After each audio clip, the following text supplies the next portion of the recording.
అందరికీ నమస్కారం. రాజేష్ మారుతి కారును రివ్వున దూసుకువచ్చి కళామందిరం ముందాగింది. కార్యదర్శి రవికుమార్ గబగబా వచ్చి రవికుమార్ని విష్ చేసి సాదరంగా లోపలికి తీసుకుని వెళ్ళాడు. నగరంలోని అందమంతా ఆడిటోరియంలోనే ఉంది. దానికి కారణం ఆ రోజు ప్రముఖ సాంస్కృతిక సంస్థ అభిరుచి వారు మిస్ సిటీ పోటీ నిర్వహిస్తున్నారు. వందల కొద్దీ వచ్చిన దరఖాస్తులను చెక్ చేసి ప్రీ ఫైనల్కు 50 మందిని ఎంపిక చేశారు.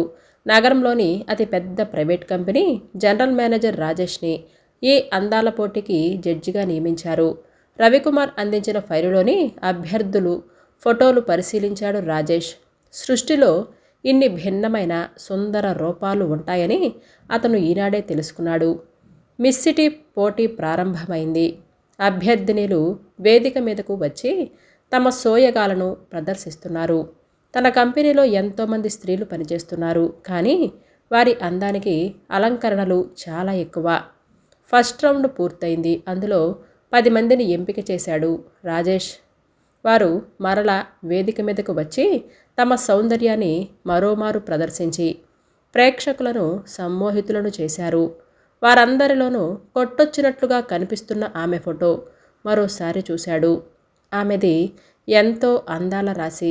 వేదిక మీద ఉన్న ఆమెను మరొకసారి పరిశీలనగా చూశారు.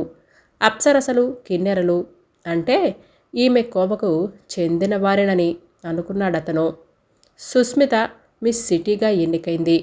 ప్రేక్షకుల కరతాళ ధ్వనులతో ఆడిటోరియం మొత్తం దద్దరిల్లిపోయింది. నగర మేయర్ శారద సుష్మితకు బంగారు కిరీటం ధరింపచేయగా రాజేష్ ఆమెకు అభిరుచి వారి ప్రత్యేక గిఫ్ట్ను బహుకరించాడు.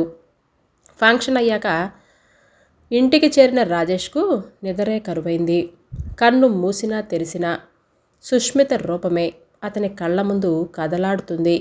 క్షీరసాగర మదనం నాటి జగన్ మోహినిలా ఒకసారి హరితవస్త్రధారిణి అయి అలవోకగా నడిచి వస్తున్న వనకన్యలా, మరొకసారి పొలాన ఉన్న నాయుడు బావకు భోజనం పట్టుకెళుతున్న ఎంకిలాగా, విశ్వనాథుని కిన్నెర సానిలా, ప్రవరాఖ్యుని కథలో వరూధునిలా భిన్న భిన్న రూపాలలో ఆమె అతనికి కనిపిస్తూ అతన్ని వ్యవసుణ్ణి చేస్తుంది. ఆమె రూపం.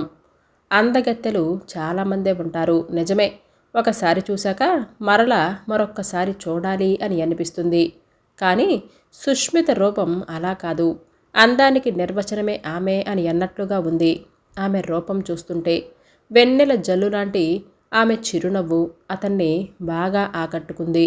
ఎన్నో రోజులు శ్రమించి ఒక రాజ్యాన్ని జయించిన విషయం కంటే సూటిగా ఆమె చిరునవ్వును పొందగలిగిన వాడే వీరుడు, ధీరుడు, అదృష్టవంతుడు. మరుసటి రోజు ఉదయమే నిద్రలేచి అభిరుచి కార్యదర్శి రవికుమార్కి ఫోన్ చేసి సుష్మిత వివరాలు తెలుసుకున్నాడు. ఎగ్జిక్యూటివ్ ఇంజనీర్ గోపాలరావు గారి ఏకైక కుమార్తె. ఎంఏ ఫైనల్ ఇయర్ చదువుతుంది. చదువుతో పాటు సంగీతంలో కూడా ఎన్నో బహుమతులు పొందింది. తన ఫ్రెండ్ సుధీర్ని అర్జెంటుగా రమ్మని ఫోన్ చేశాడు. 10 నిమిషాల్లో సుధీర్ రాజేష్ ఇంటికి వచ్చాడు. సుధీర్, నిన్న కళామందిరంలో జరిగిన అందాల పోటీకి జడ్జిగా వెళ్ళాను కదా. మిస్ సుస్మితగా ఎంపికైన ఆమెను పెళ్లి చేసుకోవాలి అని అనుకుంటున్నాను. నువ్వు ఎన్నోసార్లు పెళ్లి చేసుకోమని అడిగావు కదా, కానీ నేను వాయిదాలు వేస్తూనే వచ్చాను. నా చిన్ననాటి స్నేహితుడివి కాబట్టి నీతో మనస్సు విప్పి చెబుతున్నాను. పెళ్ళంటూ చేసుకుంటే ఆమెనే చేసుకుంటాను, లేకపోతే బ్రహ్మచారిగానే అలాగే ఉండిపోతాను. ఇదిగో సిటీ ఎడిషన్లో పూర్తి వివరాలు ప్రచురించారు చూడు అని వార్తాపత్రికను అతని చేతికందించాడు రాజేష్. రాజేష్ చెప్పిన వివరాలు న్యూస్ పేపర్లో వచ్చిన ఆమె ఫోటో చూడగానే సుధీర్కి అసలు విషయం పూర్తిగా అర్థమైంది. రాజేష్, గోపాలరావు గారు మా డిపార్ట్మెంట్లో మంచి పేరున్న ఆఫీసరు. నేను తప్పకుండా ట్రై చేస్తాను కాదు, సక్సెస్ చెయ్యాలి అని అన్నాడు రాజేష్. సుధీర్ మీద ఉన్న అభిమానంతో కూతురు పెళ్లి చేయాలి అని లేకపోయినా గోపాలరావు సుష్మిత పెళ్లి చూపులకు అంగీకరించాడు. సంస్కారం ఉట్టిపడే రాజేష్ ముఖం సుష్మితను ఆకట్టుకుంది. పెద్ద కంపెనీకి జనరల్ మేనేజర్, పైగా తనను ఏరి కోరి పెళ్లి చేసుకుంటాను అన్న వ్యక్తి అతనే కావటంతో ఆమెకు పెద్దగా అభ్యంతరం లేకపోయింది. తను ప్రేమించే వ్యక్తి కంటే తనను ప్రేమించిన వ్యక్తిని పెళ్లి చేసుకుంటేనే ఆడదాని జీవితం బాగుంటుంది అన్న సిద్ధాంతం నమ్మిన వ్యక్తి ఆమె. సుష్మిత పరీక్షలు అయ్యాక వివాహం వైభవంగా జరిగింది. మ్యారేజ్ రిసెప్షన్ రోజున అందరూ అతన్ని అభినందించిన వారే. అందమైన అమ్మాయిని కొట్టేశావు గురు, మగాళ్ళందరిలోకి అదృష్టవంతుడివి నువ్వేగా. రాజేష్, నాకు పెళ్ళైపోయింది కానీ లేకపోతే నేనే సుష్మితను దక్కించుకునేవాడిని. అదృష్టవంతుడివి గురు, రతీదేవి లాంటి భార్య దొరికింది నీకు. ప్రతిరోజు నవరాత్రే అని మిత్రుల పొగడ్తలకు రాజేష్కు కొద్దిగా గర్వం కలిగింది. మర్నాడు ఆఫీసులో కూడా చనువుగా ఉండే కొద్ది మంది సుష్మితను భార్యగా పొందినందుకు అభినందించారు. కొద్ది రోజులు గడిచేసరికి భార్యతో బయటకు వెళ్ళిన రాజేష్ని, అతని అదృష్టాన్ని పొగుడుతున్న వారి సంఖ్య పెరిగిపోయింది. సుష్మిత రాజేష్ల వివాహం జరిగి 2 నెలలు గడిచాయి. ఒకరోజు సాయంకాలం భార్యతో షికారుకు వెళ్ళి వచ్చాక భోజనం చేసి పడక మీదకు చేరాడు రాజేష్. పలుచని తెల్ల చీర, చేతిలో పాల గ్లాసు, తలలో మల్లెపూలతో వయ్యారంగా కదిలి వస్తున్న భార్యను చూసి ఈ అందమంతా తన సొంతమన్న గర్వం వచ్చిందతనికి. కాసేపు కబుర్లు చెప్పాక లైట్ ఆర్పి భార్యను దగ్గరకు తీసుకున్నాడు. ఆమె గువ్వలా ఒదిగిపోయింది. అతని కౌగిట్లో తన్మయత్వంగా మూసుకున్న ఆమె కళ్ళను ముద్దు పెట్టుకున్నాడు. అతను క్రమంగా ముద్దుల వర్షంలో తడిపేశాడు ఆమెను. అంతే, ఉన్నట్లుండి అతని ఫ్రెండ్స్ కామెంట్స్ అతనికి అకస్మాత్తుగా గుర్తుకొచ్చాయి. రంబలాంటి పెళ్ళాం దొరికింది గురు, నాకు పెళ్ళైపోయింది కానీ లేకపోతే సుష్మితను నేనే చేసుకుందును, నీకు ప్రతిరోజు మధుర రాత్రే. ఈ కామెంట్లతో పాటు అతని స్నేహితుల రూపాలు గుర్తుకు రావటమే కాక వారందరూ ఆమె పక్కన కూర్చొని ఆమెనే ఆరాధిస్తున్నట్లుగా తోచింది. ఆ భావన రాగానే అతనిలోని ఆవేశం చప్పున చల్లారిపోయింది. కౌగిలిలోని భార్యను ఒక్కసారిగా వదిలేసి నిస్పృహతో దిండు మీద వాలిపోయాడు. ఎంతో పరవశంతో మధురమైన అనుభూతులను ఊహించుకుంటున్న సుష్మిత ఒక్కసారి నిరాశకు లోనైంది. ఏమైంది రాజేష్కి? ఎందుకిలా ప్రవర్తిస్తున్నాడు? తనని ఇష్టపడే చేసుకున్నాడు కదా. ఒకవేళ ఒంట్లో బాగుండలేదా? పరిపరి విధాలుగా ఆలోచించింది ఆమె. కానీ తెగించి అతన్ని అడగలేకపోయింది. పొద్దుటే మరలా చాలా సిల్లీగా ఉంటున్నాడు. రాత్రి ఆమెను దగ్గరకు తీసుకోవటం, ఏవేవో ఆలోచనలు రావటం, అవుట్ ఆఫ్ మూడ్గా మారిపోవటం. 15 రోజులు గడిచేసరికి భార్యాభర్తలిద్దరూ విపరీతమైన మానసిక ఒత్తిడికి లోనయ్యారు. ఒకరోజు సాయంకాలం రాజేష్ ఇంటికి వచ్చేసరికి సుష్మిత గుమ్మంలో నిలబడి ఉంది. ఆకాశం రంగు పట్టుచీర, మ్యాచింగ్ జాకెట్తో అసలే బంగారపు రంగులో ఉండే సుష్మిత ఆ డ్రెస్లో నీలాల సుందరిలా ముగ్ధ మనోహరంగా ఉంది. కారు దిగి డోర్ వేసి ఆమెకేసి ప్రేమగా చూసిన రాజేష్కు ఆమె తనకేసి కాకుండా రోడ్డు వైపు చూస్తున్నట్లుగా అనిపించింది అతనికి. అతనిలో కోపం కట్టలు తెంచుకుని ఉడికిపోయాడు. ఎవడి కోసం నిలబడ్డావు? పదా లోపలికి అని అన్నాడు. అతని మునుకులు లాంటి పలుకులకు నిశ్చేష్టురాలైపోయింది. ఏమిటి ఇంత దారుణంగా మాట్లాడుతున్నాడు? తనను ఏరికోరి పెళ్లి చేసుకున్నది తనని నిత్యం వేధించటానికేనా? కళ్ళల్లో నీళ్లు సుడులు తిరుగుతూ ఉండగా లోపలికి వెళ్ళి హృదయ విదారకంగా విలపించింది. అరగంట గడిచాక మనసు దిటవ చేసుకొని తానే స్వయంగా కాఫీ కలిపి గదిలోకి పట్టుకొని వెళుతూ లోపల నుంచి మాటలు వినిపించడంతో ఆగిపోయింది ఆమె. స్మితా డియర్, నన్ను క్షమించు. నిన్ను చాలా బాధ పెడుతున్నాను కదూ నా ప్రవర్తనతో. ఎంతో అందమైన అమ్మాయిని భారీగా పొందాలని ఎంతో కాలం అన్వేషించి చివరకు నిన్ను పెళ్లి చేసుకున్నాను. నీ సహచర్యంతో నా జీవితం నందనవనం అవుతుంది అని ఎన్నో బంగారు కలలు కన్నాను. కానీ నీ అందమే నా పాలిట శత్రువవుతుందని నేను కలలో కూడా ఊహించలేదు. ప్రతివాడు నీ అందాన్ని పొగుడుతుంటే నాలోని నరాలు ఉడికెత్తిపోతున్నాయి. వాళ్ళని ఏమీ చేయలేక నా కోపాన్ని, అసహనాన్ని నీపైన చూపిస్తున్నాను. క్షమించు స్మితా డియర్. సోఫాలో కూర్చొని పర్సులోని సుష్మిత ఫోటోకేసి చూస్తూ ఆవేదనగా చెబుతున్నాడు రాజేష్.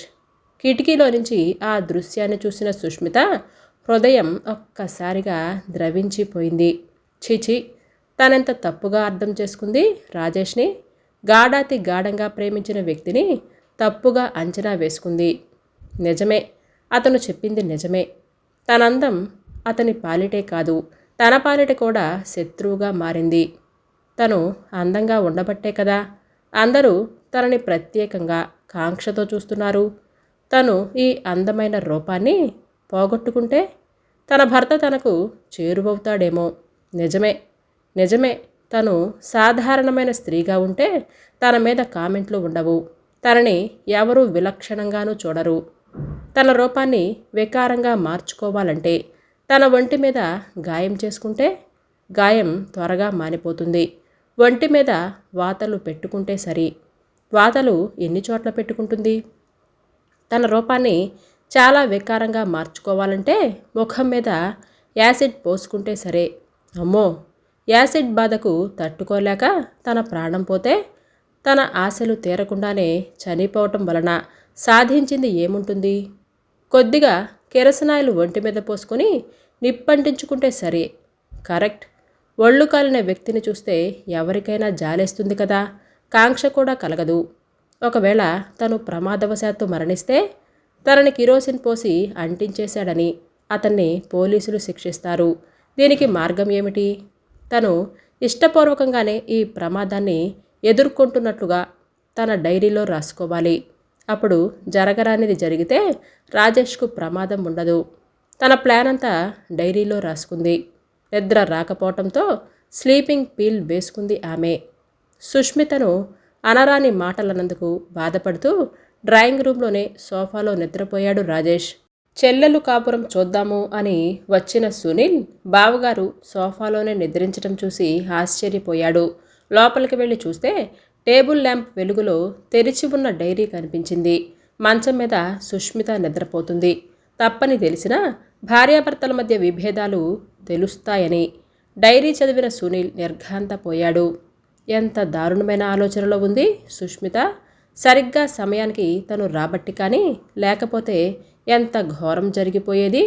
తీవ్రంగా 5 నిమిషాలు ఆలోచించిన సునీల్కు ఒక మెరుపులాంటి ఆలోచన వచ్చింది. నెమ్మదిగా చెల్లాయిని నిద్ర లేపాడు. అన్నగారిని చూడగానే ఆమె హృదయం గట్టు తెగిన గోదావరిలా మారింది. చెల్లాయిని సముదాయించి భయం లేదు, నేనున్నాను అని అభయమిచ్చాడు.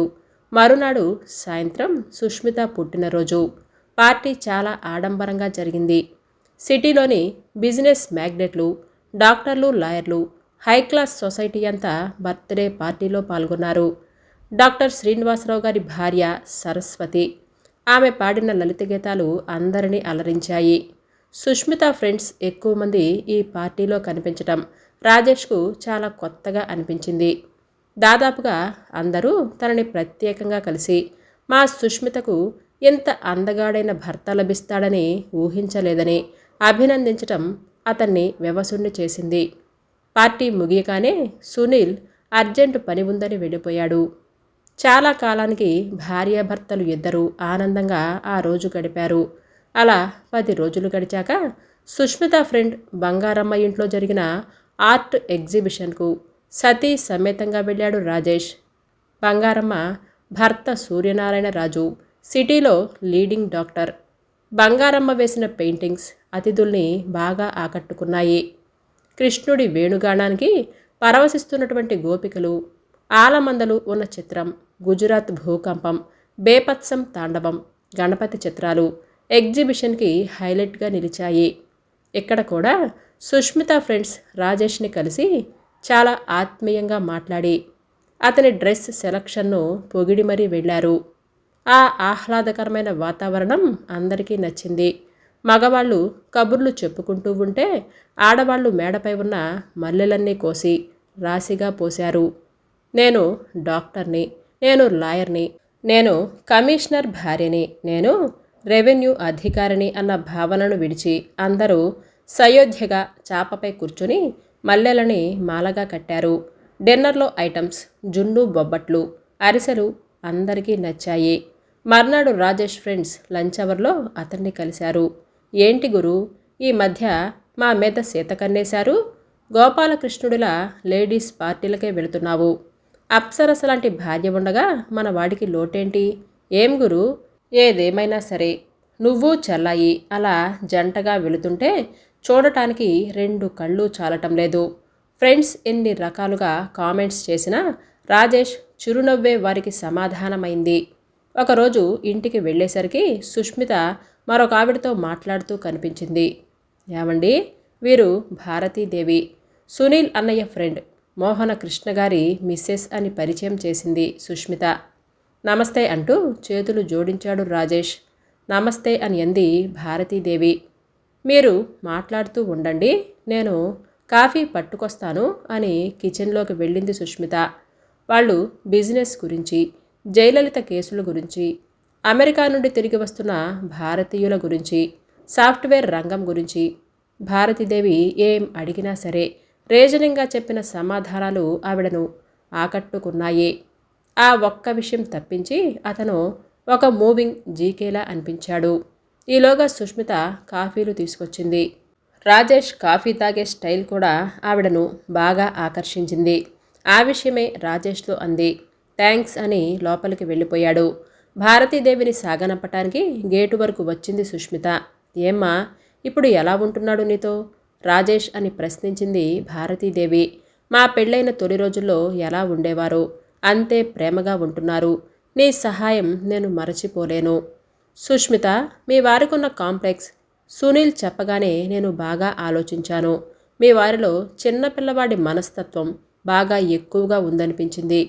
ఒక పిల్లాడికి ఒక బొమ్మ ఉందనుకుందాం, దానిని మిగతా పిల్లలు మెచ్చుకుంటే గర్వపడతాడు. ఒకసారి చూసిస్తాము అని అంటే స్నేహితులకు ఇవ్వడు. ఎవరైనా ఆ బొమ్మకేసి ఎక్కువసేపు చూసినా భరించలేడు. వాడితో దెబ్బలాటకు సిద్ధమవుతాడు. నా బొమ్మకేసి ఎందుకంతసేపు చూస్తున్నావు అని. ఎందుకంటే ఆ బొమ్మను తన నుండి వాళ్ళు లాక్కుపోతారేమో అన్న భయం. కానీ ఆ బొమ్మను ప్రతిరోజు తనతో పాటు తీసుకొస్తాడు ఆడుకోవటానికి. స్నేహితులు అందరూ ఆ బొమ్మ తనకే సొంతమైనందుకు ఈర్ష్య పడతారని. ఇదే కాంప్లెక్స్ మీ వారిలో బలంగా పెరిగింది. అయితే రాజేష్ మరీ సెన్సిటివ్ అవటం వలన, ప్రతి మాట అతని మెదడుపై పనిచేయటం వలన నిన్ను చూడగానే తన స్నేహితుల మాటలు గుర్తుకు వచ్చి నిన్ను అనురాగంగా ఆదరించలేకపోయేవాడు. అయితే ప్రతి పురుషుడికి సహజంగా ఉండేది. సుపీరియారిటీ కాంప్లెక్స్ రాజేష్కు ఎక్కువగా ఉండటం వలన మనకి ఎంతో ఉపయోగపడింది. అవును మేడం, మీరిచ్చిన సలహాతోనే ఈ పార్టీని అరేంజ్ చేసి వారిలో చక్కని మార్పులు తేగలిగాను. ఈ జన్మలో మీ మేలు మరవలేను అని అంటూ భారతీదేవి చేతులు తీసుకొని కళ్ళకద్దుకుంది సుష్మిత. పిచ్చి పిల్ల, ఎక్కువగా ఆలోచించుకు, you are so lucky, god bless you అని అంటూ ఆమె భుజం పైన ఆప్యాయంగా తట్టి తన కారెక్కి వెళ్ళిపోయింది సైకియాట్రిస్ట్ భారతీదేవి. తన వైవాహిక జీవన నౌక సుడిగుండాల బారిన పడకుండా కాపాడి తనకు ఆనందాన్ని, అందమైన భవిష్యత్తును ప్రసాదించిన ఆ దేవత వెళ్ళిన వైపే ఆరాధనగా చూస్తూ చేతులు జోడించి నమస్కరించింది సుష్మిత. ఈ కథ మీకు నచ్చిందండి? అయితే లైక్ చేయటం, సబ్స్క్రైబ్ చేయటం, షేర్ చేయటం మర్చిపోవద్దు. మీ అమూల్యమైన అభిప్రాయాలను నాకు కామెంట్స్ రూపంలో తెలియజేయండి.